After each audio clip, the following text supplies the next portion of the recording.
My name is Nora Callahan, and I'm 28 years old. 6 months ago, I flew from Los Angeles to Boston for my sister Savannah's wedding. When I arrived at the venue and gave my name at the door, the staff flicked through the guest list once, twice, then looked up at me with something I can only describe as pity. "I'm sorry, ma'am. Your name isn't here." I called my sister to ask. She sneered through the phone. "You really think you'd be invited?" So I left quietly. But before I left, I placed a small silver box on the gift table. Hours later, when Savannah opened it in front of 400 guests, she saw what was inside, and she hasn't stopped calling since. I've never answered. To understand why that gift unraveled everything my sister had built, I need to take you back to the moment I first understood my place in this family. I grew up in a 3-story colonial house in Beacon Hill, Boston. From the outside, we looked perfect, wealthy, respected, the kind of family that summered on Martha's Vineyard and donated to the right charities. But inside those walls, there were 2 daughters and only one who mattered. Savannah was 3 years older than me. She had the bigger bedroom, the designer clothes, the piano lessons, the dance recitals our parents attended. I got the hand-me-downs and the silence. My 10th birthday was when I finally understood my place. I had been counting down the days. Double digits felt important. That morning I ran downstairs to an empty kitchen. My mother was on the phone planning Savannah's upcoming cotillion. My father had already left for work. Neither looked up when I walked in. "Mom, it's my birthday." She covered the receiver. "I know, sweetheart. We'll do something later." They never did. That evening, there was a knock on my bedroom door. It was my grandmother, Grandma Iris, my father's mother, holding a small, racked box. "Happy birthday, my darling girl," she said, sitting on the edge of my bed. Inside was a camera. Not a toy, a real one, with a leather strap and a silver body that felt heavy in my small hands. "You have an artist's eye," she told me, touching my cheek. "One day, the world will see what I see in you." I didn't know it then, but that camera would change my entire life. 8 years later, I graduated high school with a full scholarship to the Rhode Island School of Design. I thought maybe, finally, my parents would notice me. The ceremony was on a Saturday afternoon. I'd been selected to give a short speech about pursuing your passion. I practiced for weeks. The morning of graduation, I came downstairs in my cap and gown.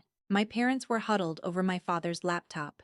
"Victoria has a networking event with Goldman Sachs," my father said when I reminded them of the time. "It's a huge opportunity for her career."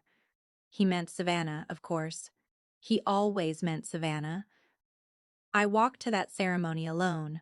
I gave my speech to a room full of strangers, and when they called my name to receive my diploma, I looked out at the audience and saw only one familiar face: Grandma Iris. Front row, clapping louder than anyone. Afterward, she took my hands in hers. "Remember, sweetheart," she whispered, "the greatest treasures aren't always the ones people fight over. Sometimes they're the ones quietly passed on."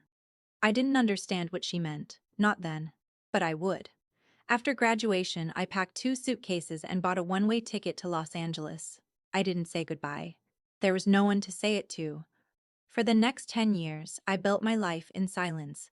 I started as an assistant to a wedding photographer, carrying equipment and adjusting lighting.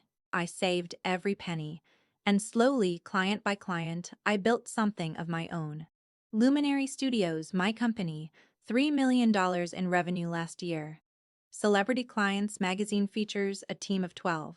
My family had no idea. To them, I was still Nora who takes pictures of strangers. Savannah called occasionally, not to check on me, but to update me on her achievements. Every conversation was a performance, and I was her only audience. "I just closed a 7-figure campaign," she said one evening. "What about you? Still doing those little photo shoots?"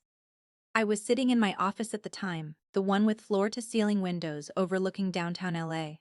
The one with awards on the walls and a client list that would make her head spin. "I'm doing well," I said simply. "Congratulations on your campaign." Then Grandma Iris died and everything changed. The call came on a Tuesday morning. Her attorney, a man named Harrison Cole, informed me that Iris Callahan had passed away the previous night. I flew to Boston that same day. At the funeral, while I sat in the third row alone, I noticed something. Between the sympathetic hugs, Savannah kept glancing at my mother, and my mother kept glancing at my father. They were whispering. I caught two words clearly: the jewelry collection. My grandmother deserved better. We all did. After the service, Mr. Cole led me to a small office at the back of the church. He slid an envelope across the table. Inside were two documents and a letter. The first was a notarized amendment to her estate. I read the words 3 times before they sank in. The Hartwell Jewelry Collection, her entire collection, valued at $2.3 million, was mine. Not Savannah's. Not my mother's. Mine. The letter explained everything. Savannah sees these pieces as trophies. Grandma Iris had written, "You, my darling, see their history, their meaning. You understand that beauty isn't about possession, it's about preservation." I pressed the letter to my chest, tears streaming down my face. "Mr. Hearst, Cole told me she had requested the bequest remain confidential until I decided the right moment to disclose it." I tucked the documents into my bag and walked out of that church, carrying a secret that would sit in my heart for 6 months. 3 months after the funeral, I heard the news. Savannah was engaged to a man named Deacon Whitmore, old money from Connecticut, the kind of match my parents had always dreamed of. The wedding would be at the Grand Belmont Hotel, 400 guests. A 6-figure budget. I waited for my invitation. Weeks passed. Nothing. I called my mother. She told me carefully that Victoria, Savannah, felt it would be better if I didn't attend. Intimate. I almost laughed. There are 400 guests. There was a pause. You know how you can be at these events. Awkward. We don't want anything to distract from Savannah's day. I said I understood. I hung up and sat in silence for a long time. Then I made my decision. I booked my flight 3 days before the wedding, one way. I packed a small bag and prepared the one thing I needed to bring: a gift. It sat on my kitchen counter in a silver box with a white ribbon, small enough to fit in my purse. The night before my flight, I couldn't sleep. Part of me wanted to stay home, to protect myself from another rejection. But I had carried the secret long enough, and Grandma Iris had trusted me to find the right moment. At the Grand Belmont, I placed the silver box at the edge of the gift table among the Tiffany blue packages and Hermes orange ribbons. It looked small and humble among the grandeur. I tucked a card under the ribbon: "To Savannah from your sister Nora," and I left. Some gifts speak louder when the giver is absent. What happened next I only heard through Caroline Aldridge, a legendary wedding planner who had been Grandma Iris's closest friend, and who had quietly referred Savannah to Luminary Studios 2 months earlier, not knowing I would use the moment the way I did. Savannah had signed a $15,000 non-refundable contract with my company, bragging to everyone that she'd hired the best photographer on the East Coast. She had no idea she'd hired me. During the gift opening, Savannah picked up the silver box and laughed for the room. "Oh look, a gift from my sister, the one who couldn't even show up properly." She lifted the lid. Inside was an envelope, thick and official looking. Her smile flickered. She unfolded the first document, the notarized estate amendment. Her face went white. Then red. Then white again.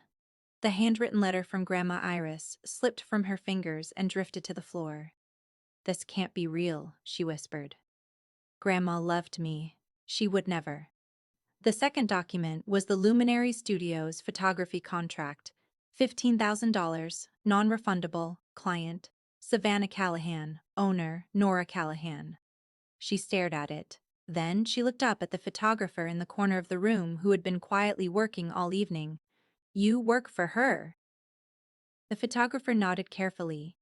The ballroom fell completely silent. Caroline Aldridge stepped forward and confirmed everything. She had witnessed Grandma Iris sign the amendment 2 years earlier. She said Savannah sees jewelry as trophies. Caroline told the room quietly. Nora sees them as memories. She said Nora was the only one who ever loved her for who she was, not what she owned. I was in the airport lounge when the calls started. 47 missed calls by the time I finished my coffee. I watched the notifications pile up, silenced my phone, and boarded my flight home. As the plane lifted off the runway, I felt something I hadn't felt in a long time.